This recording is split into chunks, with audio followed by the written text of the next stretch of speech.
teman pemilih, kembali lagi di podcast KPU Kabupaten Pacitan. Bersama saya Trisia. Kali ini kita sudah memasuki episode ke-20.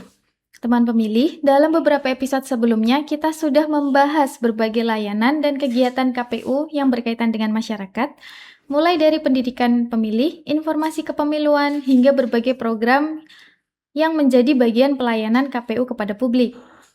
Namun, untuk memastikan pelayanan tersebut berjalan dengan baik, tentu diperlukan dukungan dari berbagai pihak dalam organisasi. Salah satunya melalui pengelolaan sumber daya manusia dan layanan kepegawaian yang tertib serta profesional. Nah, pada episode kali ini kita akan membahas tema pengelolaan SDM berkualitas, mewujudkan layanan berintegritas. Seperti apa pengelolaan SDM di Sekretariat KPU Kabupaten Pacitan untuk mendukung pelayanan yang berintegritas.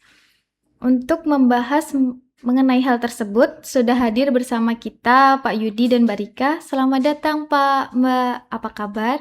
Alhamdulillah baik, Mbak. Alhamdulillah, Mbak Tresia. Terima kasih. Terima kasih. Mbak Tresia sendiri bagaimana kabarnya? Alhamdulillah baik, Mbak. Terima kasih. Senang sekali bisa berbincang bersama Pak Yudi dan Mbak Rika pada episode kali ini. Baik, Pak Yudi dan Mbak Rika, sebelum memulai, saya akan memberikan sedikit gambaran kepada teman pemilih. Mbak Yudi dan Mbak Rika merupakan staf pada Subbagian Parhubmas dan SDM di Sekretariat KPU Kabupaten Pacitan. Selain menangani kehumasan, subbagian ini juga memiliki tugas dalam pengelolaan layanan kepegawaian.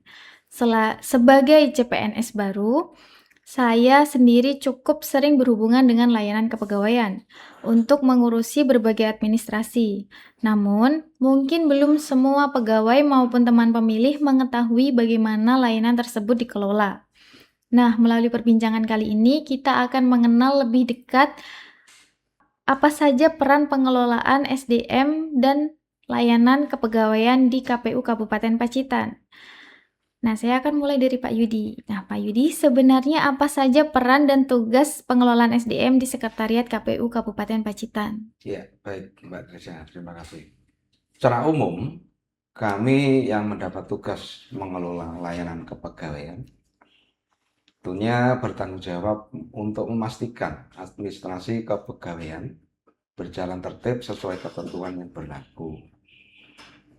Adapun ruang lingkupnya meliputi data pegawai, administrasi kepegawaian, pengelolaan dokumen, serta memberikan layanan administrasi kepada pegawai sesuai dengan kebutuhannya. Selain itu, kami juga memberikan informasi dan pendampingan tentunya agar setiap proses administrasi dapat berjalan sesuai dengan prosedurnya. Baik, Pak. Berarti dalam memberikan pelayanan kepegawaian tentu ada dasar dan aturan yang menjadi pedoman di setiap prosesnya. Nah, Pak Yudi, apa saja yang menjadi dasar dalam pengelolaan administrasi kepegawaian di lingkungan KPU Kabupaten Pacitan? Oke, ya. Untuk pengelolaan kepegawaian dilaksanakan berdasarkan regulasi yang berlaku terkait manajemen ASN dan ketentuan kepegawaian di lingkungan KPU. Dengan adanya pedoman tersebut, setiap proses administrasi memiliki mekanisme yang jelas, sehingga layanan dapat berjalan tertib sesuai dengan aturan. Jadi, setiap layanan kepegawaian memiliki alur dan ketentuan yang harus dipenuhi ya, Pak? Betul sekali, ya. Kalau dalam pelaksanaannya, bagaimana koordinasi pengelolaan layanan kepegawaian di Sekretariat KPU Kabupaten Pacitan? Ya, untuk dalam pelaksanaannya, tentunya dalam hal pengelola kepegawaian, nantinya akan berkoordinasi secara internal dengan pimpinan dan pejabat yang menangani urusan kepegawaian, termasuk juga melalui Kasubag yang membidangi kepegawaian. Dalam hal koordinasi tersebut, dilakukan agar setiap proses layanan dapat berjalan sesuai ketentuan dan kebutuhan untuk pegawai. Baik, Pak Yudi. Kalau tadi kita sudah membahas mengenai gambaran umum, peran dan mekanisme layanan kepegawaian, saya ingin bertanya kepada Mbak Rika terkait layanan yang paling dekat dengan aktivitas sehari-hari.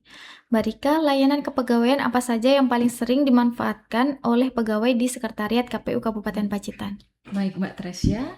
Layanan yang paling sering dimanfaatkan pegawai cukup beragam, seperti pembaruan data pegawai, pengajuan cuti, kenaikan gaji berkala, kenaikan pangkat, penyusunan SKP, serta administrasi kepegawaian lainnya.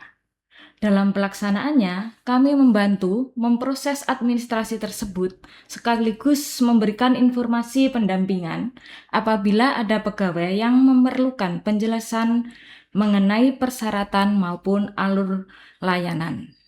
Baik, teman pemilih, kita sudah membahas berbagai layanan kepegawaian di Sekretariat KPU Kabupaten Pacitan. Sebagai pegawai yang masih belajar, memahami sistem kepegawaian, saya sempat menemukan banyak istilah baru. Ternyata layanan kepegawaian didukung oleh berbagai sistem digital, baik yang dikembangkan oleh internal KPU maupun yang terintegrasi dengan instansi lain seperti BKN. Nah, Pak Yudi, sebenarnya bagaimana peran sistem digital tersebut dalam mendukung layanan kepegawaian di lingkungan KPU Kabupaten Pacitan? Oke, ya, terima kasih. Untuk pemanfaatan sistem digital sangat membantu pengelolaan kepegawaian karena seluruh proses administrasi menjadi lebih tertib tentunya, Mbak ya. Cepat juga dan transparan dan terdokumentasi tentunya dengan baik. Data pegawai dapat dikelola secara terintegrasi sehingga memudahkan pelayanan kepegawaian baik bagi pegawai maupun untuk pengelola SDM-nya sendiri. Nah, Pak Yudi menjelaskan bahwa layanan kepegawaian didukung oleh berbagai sistem digital. Iya, Tentunya sistem tersebut berasal dari PKN maupun yang dikembangkan oleh internal betul KPU. sekali, Mbak Rizky. Nah, sekarang saya mau beralih ke Mbak Rika. Bisa tolong dijelaskan secara sederhana sistem apa saja yang digunakan dan fungsi masing-masing dari sistem tersebut? Baik, Mbak Tresia, saya akan menjelaskan secara sederhana saja ya. Dari BKN, terdapat ASN Digital sebagai portal utama layanan kepegawaian yang mengintegrasikan berbagai layanan dalam satu akses. Dan di dalamnya terdapat SIASN, yaitu sistem inti pengelolaan administrasi ASN secara nasional, seperti kenaikan pangkat, mutasi, pensiun, serta pengelolaan kinerja melalui SKP. Dan selain itu ada My ASN, digunakan oleh seluruh ASN untuk melihat dan mengelola data kepegawaian secara mandiri. Dan sementara itu di lingkungan KPU sendiri terdapat beberapa aplikasi seperti SIMPEK, Sistem Informasi Manajemen Kepegawai KPU untuk pengelolaan data dan kepegawaian internal, serta saat ini yang digaungkan SIMPEL, Sistem Informasi Manajemen Pelatihan, di mana digunakan untuk pemantauan pengembangan kompetensi pegawai. Berarti sistem-sistem tersebut memiliki fungsi yang berbeda ya, Mbak? Ya. Tapi masih saling melengkapi untuk mendukung layanan kepegawaian. Lalu, apa saja yang diperlukan oleh setiap pegawai agar sistem-sistem tersebut dapat dimanfaatkan secara optimal? Ya, terima kasih Mbak Tresia. Tidak cukup hanya memiliki akses ke sistem. Setiap pegawai juga perlu berperan aktif memastikan data kepegawaiannya selalu akurat dan mutakhir. Apabila terdapat perubahan data pribadi, riwayat pendidikan, maupun riwayat kepegawaian, segera lakukan pembaruan sesuai mekanisme yang berlaku. Hal ini penting karena hal tersebut menjadi dasar dalam berbagai layanan administrasi kepegawaian, seperti kenaikan pangkat, pengembangan karier, dan hingga layanan kepegawaian lainnya. Baik, terima kasih Mbak Rika. Sekarang saya mau kembali ke Pak Yudi. Nah, Pak Yudi, tadi kan kita sudah membahas berbagai sistem yang digunakan untuk mendukung layanan kepegawaian ASN. Saya jadi penasaran, selain pegawai ASN di KPU kan juga ada anggota KPU dan badan ad hoc. Apakah pengelolaan data mereka juga menggunakan sistem khusus? Iya, betul sekali, Mbak Trisya. Selain sistem yang digunakan untuk layanan kepegawaian ASN, KPU juga memiliki aplikasi Siakba yaitu Sistem Informasi Anggota KPU dan Badan Ad Hoc.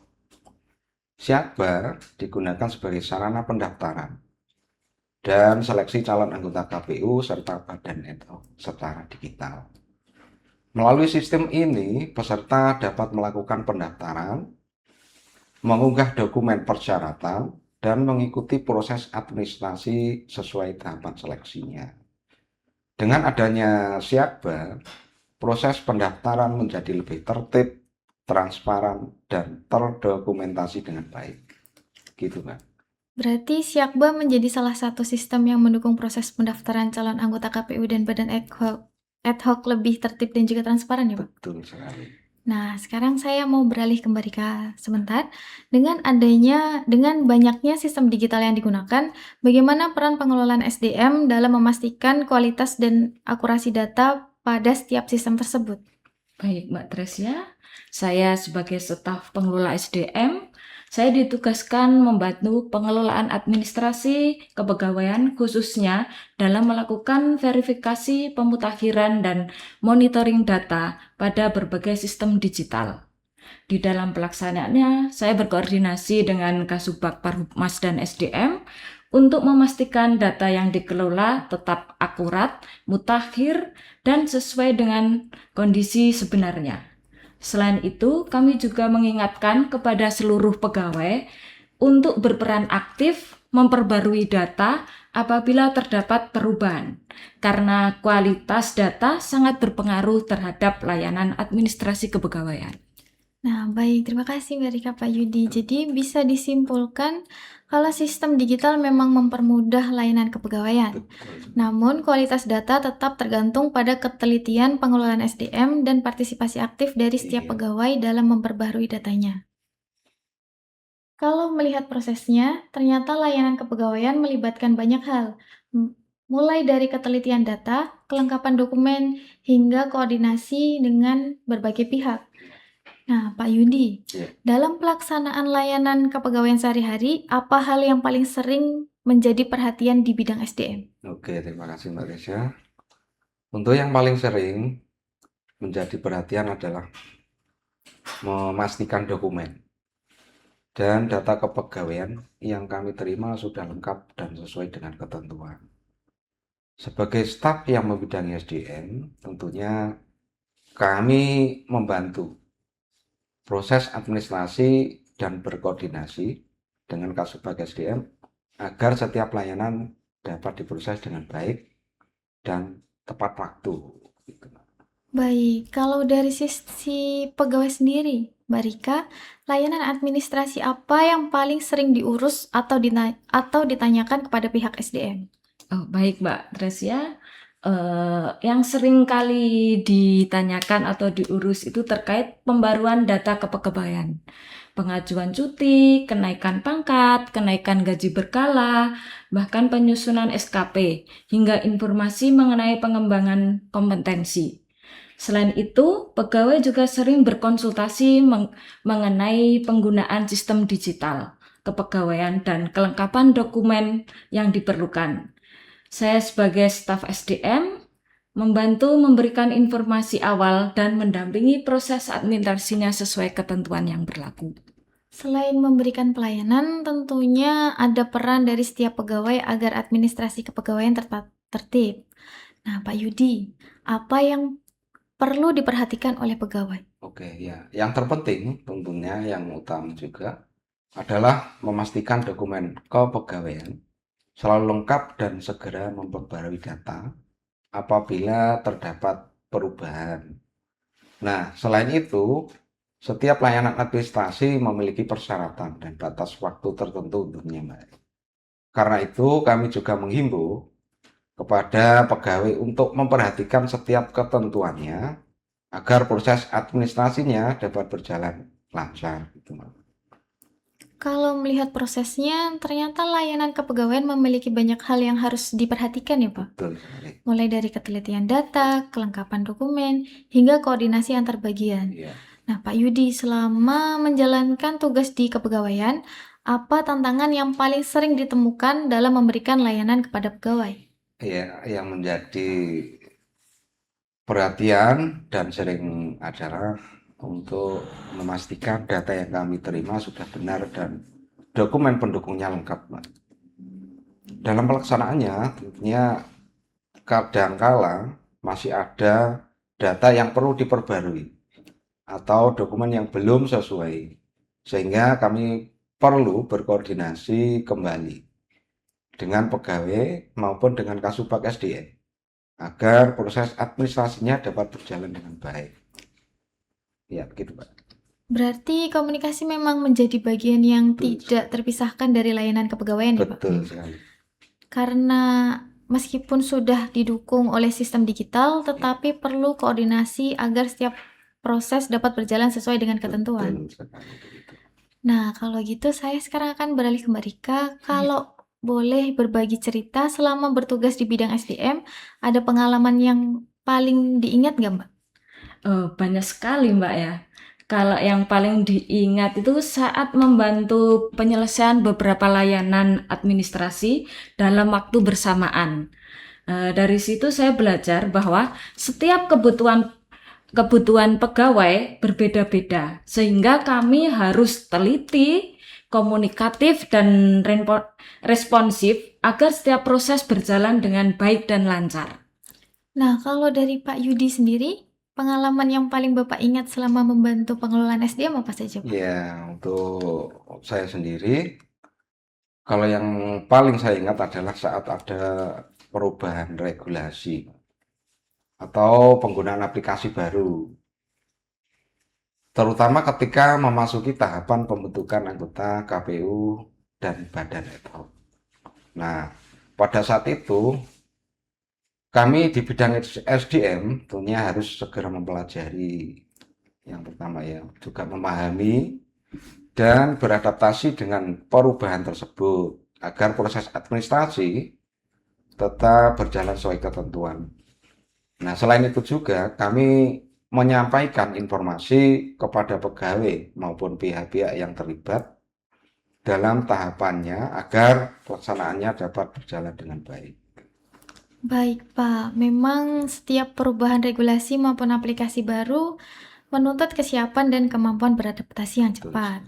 Saya sebagai pegawai baru saja juga masih harus beradaptasi, jadi sedikit banyak bisa membayangkan tantangannya. Baik, Pak Yudi dan Mbak Rika, dari perbincangan hari ini kita belajar bahwa layanan kepegawaian bukan hanya berkaitan dengan administrasi, tetapi juga membutuhkan ketelitian, koordinasi, serta pemanfaatan sistem digital agar setiap proses dapat berjalan dengan baik. Sebelum kita akhiri episode kali ini, saya ingin meminta pesan dari narasumber. Mungkin bisa dimulai dari Mbak Rika yang dapat dilanjutkan dengan Pak Yudi. Siap. Terima kasih Mbak Tresia. Pesan saya untuk seluruh pegawai, mari kita bersama-sama menjaga tertib administrasi kepegawaian dengan selalu memperbarui data apabila ada perubahan dan tidak ragu untuk berkoordinasi apabila membutuhkan informasi atau pendampingan. Dan selain itu, saya ingin menyampaikan titipan dari Kasubag Parmas dan SDM. Beliau berpesan agar seluruh pegawai terus meningkatkan kompetensi di sela-sela menjalankan tugas dan fungsi masing-masing. Dengan belajar dan mengembangkan kemampuan, kita dapat memberikan pelayanan yang semakin baik, profesional, dan berkualitas. Ya, kalau dari saya, singkat saja ya Mbak ya. Dan itu merupakan ada salah satu pesan dari pimpinan yang selalu saya ingat, yaitu agar kita terus belajar, Mbak. Menjaga integritas dan bekerja secara profesional. Semoga semangat tersebut bisa terus kita pegang dalam menjalankan tugas, termasuk saat menghadapi berbagai perubahan regulasi maupun sistem yang digunakan. Jadi perbincangan hari ini saya semakin memahami bahwa di balik pelayanan publik KPU yang diterima masyarakat, terdapat proses pengelolaan SDM yang tertata, koordinasi yang baik, serta komitmen untuk terus belajar dan beradaptasi. Terima kasih banyak kepada Pak Yudi dan Mbak Rika. atas waktu dan pengalaman serta ilmu yang dibagikan pada episode kali ini. Sebagai pegawai baru, saya pribadi mendapatkan banyak pelajaran serta diskusi dari apa yang kita lakukan hari ini. Semoga perbincangan ini tidak hanya bermanfaat bagi saya, tetapi juga menambah wawasan kepada teman pemilih Amin. dan juga seluruh pegawai mengenai pentingnya pengelolaan SDM serta layanan kepegawaian di KPU Kabupaten Betul Pacitan. sekali.